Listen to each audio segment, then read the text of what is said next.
Good morning प्यारे बच्चों। मैंने इससे पहले आपको फर्स्ट पार्ट की वीडियो भेजी थी जिसमें प्रमुख शब्दालंकार थे। आज मैं आपको सेकेंड पार्ट्स में अर्थालंकार भेज रही हूँ। आप ध्यान से सुनेंगे। अर्थालंकार अर्थालंकार आपने शब्दालंकार समझ लिए होंगे। अर्थालंकार ध्यान से सुनेंगे। अर्थालंकार में पहला अलंकार है उपमा अलंकार, दूसरा है रूपक, तीसरा है उत्प्रेक्षा, चौथा है मानवीकरण और पांचवा है अतिशयोक्ति। सबसे पहले मैं आपको उपमा अलंकार समझाऊंगी। उपमा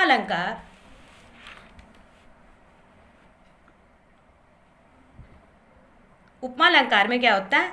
अत्यंत सदृश्य के कारण सर्वथा भिन्न होते हुए भी जहाँ एक वस्तु या प्राणी की तुलना दूसरी प्रसिद्ध वस्तु से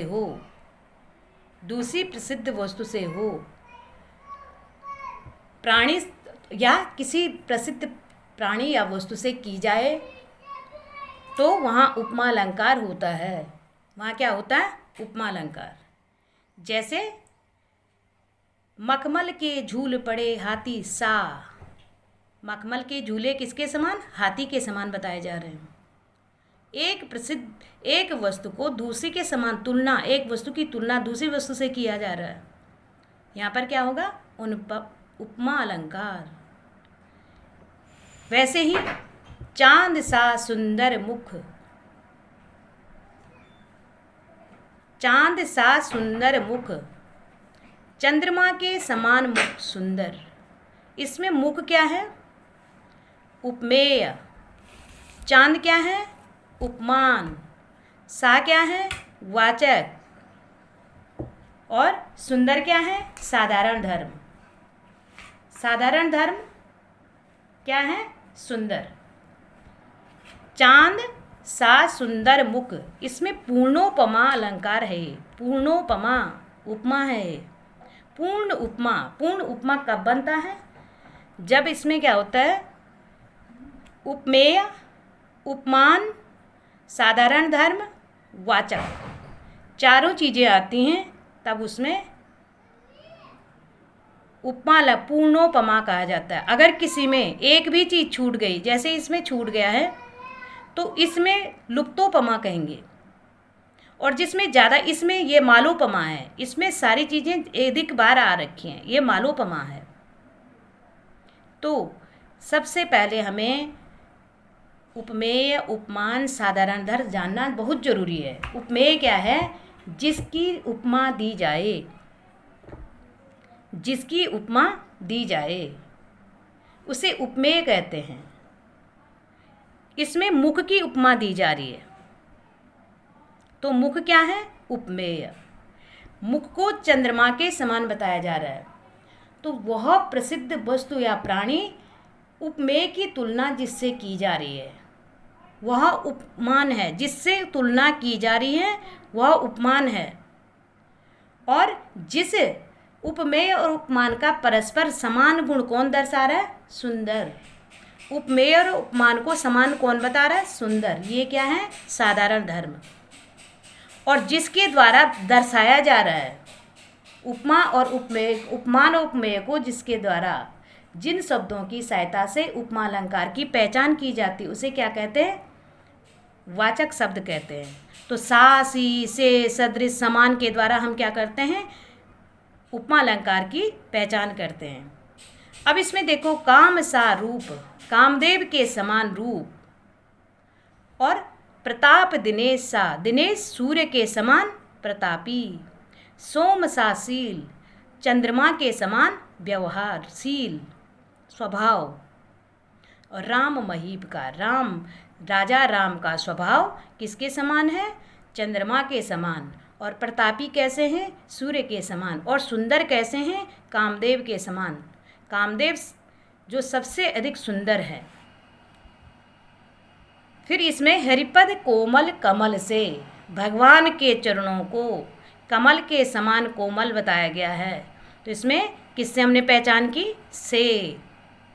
सा, सी, से, सदृश, सम, समान, सरिस, ये वाचक शब्द हैं। इन वाचक शब्दों के द्वारा हम उपमा अलंकार की पहचान करते हैं। आपको उपमा अलंकार समझ आ गया होगा। अब मैं आपको रूपक अलंकार पढ़ाऊंगी। रूपक अलंकार,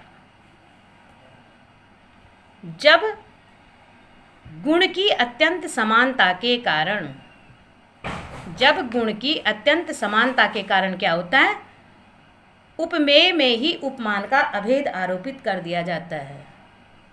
उपमेय में ही उपमान को अभेद आरोपित किया जाता है। वहाँ क्या होता है, रूपक अलंकार होता है। रूपक अलंकार, रूपक में उपमेय और उपमान को एक समान मान लिया जाता है। अभेद आरोपित करने का मतलब है एक समान मान लेना। अभेद आरोपित करना, एक समान मान लेना। उपमा में तुलना की जाती है, लेकिन यहाँ एक मान लिया जाता है। अभेद आरोपित करना मतलब एक उपमेय को उपमान, उपमेय में उपमान एक मान लिया जाता है। जैसे मैया मैं तो चंद्र खिलौना ले हूँ, चंद्रमा को खिलौना मान लिया गया है, तो एक क्या कर दिया जाता है, रूपक में उपमेय तथा उपमान को एक मान लिया जाता है।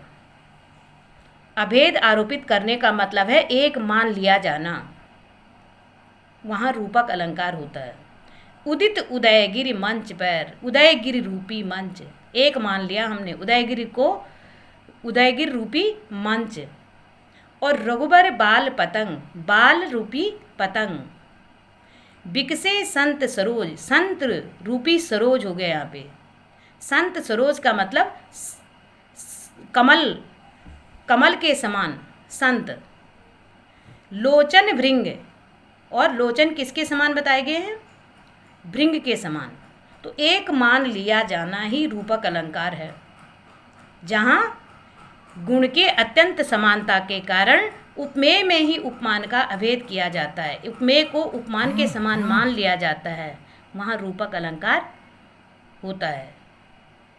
राम नाम मणि दीप धरूं, मणि रूपी दीप, राम नाम के मणि रूपी दीप माना गया है। मणि रूपी दीप, यहाँ पर योजक की जगह रूपी आएगा।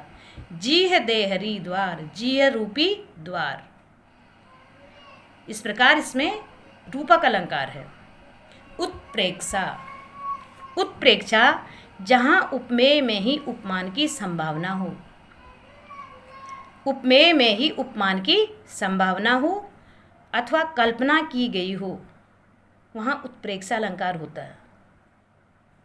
उपमेय में, यहाँ पर उत्प्रेक्षा में क्या होता है, जैसे हमने उपमा में तुलना की है और यहाँ गुण की समानता के कारण मान लिया गया है रूपक में। और उत्प्रेक्षा में क्या होता है कि उत्प्रेक्षा में उपमेय में उपमान की संभावना की जाती है। उपमेय में उपमान की संभावना की जाती, कल्पना की जाती है, उसे उत्प्रेक्षा अलंकार कहते हैं। जहाँ उपमेय में उपमान की संभावना की जाती है, एक जैसा दिखने के कारण उसमें क्या होती है, संभावना की जाती है। मानो, मन मानो, मनऊ, जन जानो, जनऊ, इसके द्वारा इसकी पहचान होती है। ये इसके बोधक हैं। अगर हमें उत्प्रेक्षा अलंकार पहचानना है, मनो मानो, मनु मनहु, जानो जनु जनहु, ज्यों, इन बोधक शब्दों के द्वारा हम उत्प्रेक्षा अलंकार की पहचान कर सकते हैं। मानो माई, घन घन अंतर दामिनी। मानो पहले ही आ गया है, हमने मानो मीन्स उत्प्रेक्षा अलंकार है।